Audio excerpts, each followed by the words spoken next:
waktu besan saya mengawinkan anaknya, dibuatlah rajutan seperti rajutan bulat, pantat bulat nenek anak di koi untuk besannya. Di situ saya tersentuh, coba saya membuat, rupanya bisa. Saya nggak belajar, hanya melihat. Jadi setelah saya melihat, saya kembangkan, saya bawa pulang ke Lok Semawe. Dari bandar saya bawa pulang ke Lok Semawe, saya rajutlah di rumah, ternyata ada peminat. Saya pertama rajutannya namanya ini kerang, rajutan kerang seperti ini. Saya jual 50.000, 65.000, 70.000, besar segitu 78.000. Setelah itu terus saya berjuang terus buat, sampailah ada yang memesan.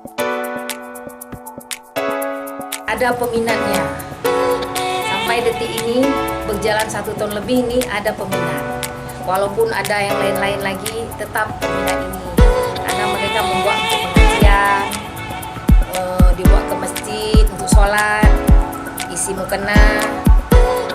Ada yang isi ini kalau untuk pengajian diisi dengan kitab Al-Quran.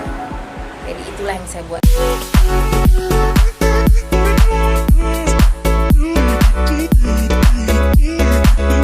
Penghasilan sendiri mencapai berapa ini Bu? Per bulan? Penghasilan kebetulan tak per bulan, kadang-kadang yang dipesan itu ada yang ini mungkin bermurah hati, dia kasih 600 satuan bekas, sampai ada yang kasih 200 untuk yang besar-besar saya buat.